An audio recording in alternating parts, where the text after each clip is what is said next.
عشر کا نصاب کیا ہے اور کن کن چیزوں پر یہ عشر لازم ہوتا ہے۔ سب سے پہلے یہ سمجھے بنیادی طور پر یہ جو حکم ہے اللہ کی طرف سے ہے۔ سورہ بقرہ کی آیت نمبر 267 ہے غالباً، یا ایھا الذین آمنوا انفقوا من طیبات ما کسبتم ومما اخرجنا لکم من الارض، اور 8ویں پارے کے اندر سورہ انعام ہے، ایک تو 141 نمبر آیت ہے، اس کے اندر ہے وآتوا حقہ یوم حصادہ کلوا من ثمرہ اذا اثمر وآتوا حقہ یوم حصادہ، کہ جس دن تم کھیت کاٹو اسی دن اس کا حق بھی ادا کرو، خود بھی کھاؤ اور اس کا حق بھی، یہی عشر ہے، اس کو بھی ادا کرو۔ بنیادی طور پر یہ سمجھے کہ عشر کا کوئی نصاب متعین نہیں ہے۔ وَمِمَّا أَخْرَجْنَا لَكُم مِّنَ الْأَرْضِ، جو کچھ فصل ملی ہے، تھوڑی ہے، زیادہ ہے، کسی چیز کی بھی فصل ہے، وہ آگے میں تشریح کرتا ہوں، اس میں اللہ کی طرف سے عشر ہے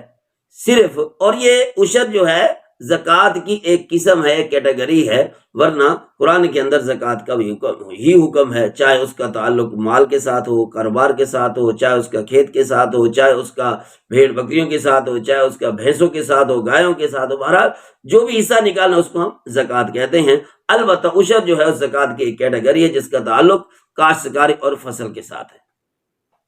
اور ہر اس چیز پر ہوتا ہے جو بذات خود مقصود ہو، اس فصل سے عشر نکالا جاتا ہے جس کا مقصد ہے، یعنی کاشتکار کا مقصد یہ ہو کہ میں نے اس کو کاشت کرنا ہے اور میں نے اس سے فائدہ اٹھانا ہے، اور اس کے علاوہ جو جڑی بوٹیاں کھیت کے باہر سے ادھر ادھر ہو آتی ہیں، اگاتی ہیں، چونکہ وہ مقصود نہیں ہوتی، ان پر چاہے فائدہ بھی بندہ اٹھا لے تو ان پر کوئی عشر نہیں آتا۔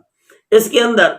آپ سبزیاں سمجھ لیں، پھل سمجھ لیں، اناج سمجھ لیں، گندم، مکئی، خربوز، تربوز، اور اسی طرح سنگترے، مالٹے، موسمی، جامن، سیب، انار، پھل فروٹ، جتنے بھی جہان کے اندر چیزیں آتی ہیں، چونکہ مقصودی طور پر ان کو مقصد سمجھ کر ان کو کاشت کیا جاتا ہے، اس وجہ سے ان پر عشر آئے گا،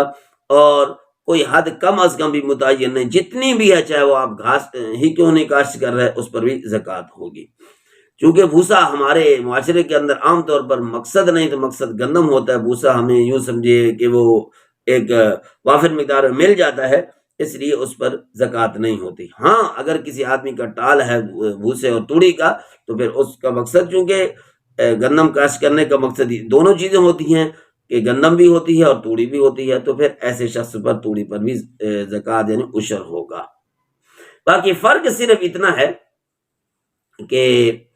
زمین کو دیکھا جائے گا کہ وہ برانی ہے یا اس پر مشقت ہوتی ہے۔ برانی ہے چونکہ کوئی مشقت نہیں ہوتی تو اس پر آپ 10واں حصہ دیں گے، اور اگر برانی نہیں ہے، مشقت والے، تو پھر اللہ رب العزت نے اس میں، شریعت نے اس میں نرمی کی ہے، تو اس کے اندر 5واں حصہ ہوگا۔ اور اسی طریقے سے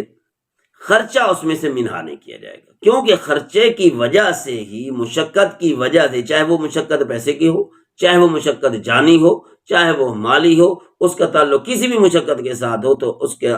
عشر پہلے ہی آدھا کر دیا گیا ہے، اس وجہ سے پھر مزید خرچہ نہیں نکالا جائے گا۔ اس طرح تو پھر زمانے کی بہت ساری بے شمار سپریں آ چکی ہیں، کھادیں آ چکی ہیں، تو خرچہ بعض بڑھ ہی جاتا ہے۔ تو اللہ نے جو غریب کا حکم لکھا ہے، غریب کے بارے میں حکم لکھا ہے، وہ یہی ہے کہ فوری طور پر اس کو ادا کرو، تاکہ اس کا چولہا جلے، اس کے گھر کے اندر روٹی پکے، اس کو آٹا دو، وغیرہ وغیرہ۔ یہ بات ہے بڑے سرور اور مزیدار کہ ہم لوگوں نے اسلام کو اصل میں صحیح معنی میں اپنایا ہی نہیں ہے، جس کی وجہ سے ہمیں چاشنی محسوس ہی نہیں ہوتی۔ یہ ان لوگوں سے پوچھو جو نیو مسلم ہوں، جن کی نسلیں کفر کی حالت میں قبروں میں اتر گئی ہیں، ان کو پتہ ہی نہیں چلا اسلام کیا ہوتا ہے، تو ان سے پوچھے کہ اسلام کا سکون کیا ہوتا ہے، اسلام کی چاشنی اور محبت کیا ہوتی ہے۔ برازیل کے اندر جائیں، ان کی کارگزاریاں سنیں، اور غیر مسلم انگریزوں کی کارگزاریاں سنیں کہ وہ لوگ بازاروں کے اندر کھڑے ہو کر دین اسلام کا تعارف کرا رہے ہیں۔ اگلے دن میں ایک کارگزاری سن رہا تھا تبلیغ والوں سے کہ وہ برازیل کی جماعت آئی ہوئی تھی، تو ان کے اندر وہ سنا رہے تھے کارگزاری، کہتے جو مسلمان ہوتا ہے بڑے جلدی ہی مسلمان ہو جاتے ہیں، اور پھر یہ ہے کہ وہ بازاروں میں کھڑے ہو کر، چاہے وہ میاں بیوی مسلمان ہوتے ہیں، کھڑے ہو کر لوگوں کو اسلام کا تعارف کرا رہے ہوتے ہیں۔ چونکہ ہم لوگوں نے وراثتی طور پر اس کو پایا ہے، اور اس کے اندر ہمیں کوئی چاشنی اس وجہ سے محسوس نہیں ہوتی کہ ہم لوگوں نے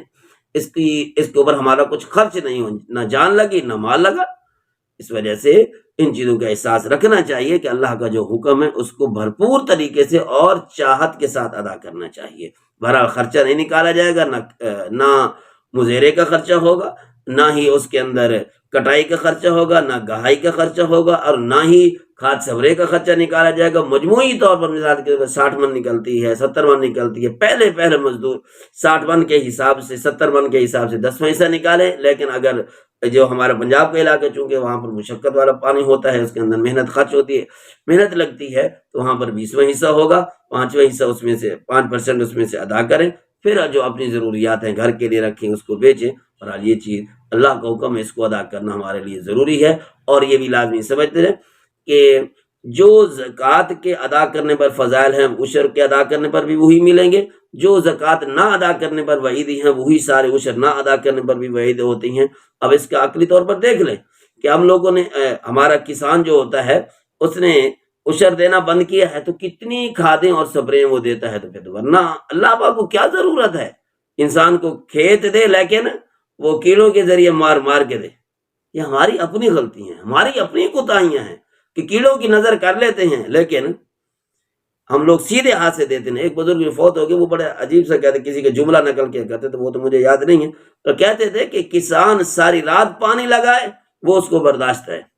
سارا دن پانی لگائے، چوکی دے، گوڈی دے، سارا کچھ کرے، اس کے لیے برداشت ہے. لیکن اس کو کہیں کہ گرمی کے موسم میں آگے کولر کے سامنے کھڑے ہو کے تو ظہر کی نماز پڑھ لے، عصر کی نماز پڑھ لے، یہ اس کے لیے مشقت ہو جائے گی. جس طرح ہمارے لوگ کمانے کے لیے دبئی، سعودیہ، شارجہ یہ چکر لگا لیتے ہیں، لیکن ان کو کہنا 3 دن کے لیے اپنا دین سمجھ لو، یہ ان کے لیے صرف ان کے لیے نہیں، ان کے ماں باپ کے لیے پہلے مصیبت بن جاتی ہے. ان کو پیار اس وقت آتا ہے کہ جب وہ 3 دن کا نام لیتا ہے یا 1-2 دن کے لیے اللہ کے راستے میں نکلنے کا نام لیتا ہے. تو اسی طریقے سے ہمیں بھی یہ بڑا پیارا لگتا ہے کہ عشر نہ دیں، یہ ہماری ضرورت ہے. جب عشر کی باری آتی ہے پھر بڑے پیارے لگ جاتے. عشر نہ ہو تو پھر ٹھیک ہے. ان چیزوں کے اسلام کی چاشنی اصل میں دل میں اتارنے کی ضرورت ہے.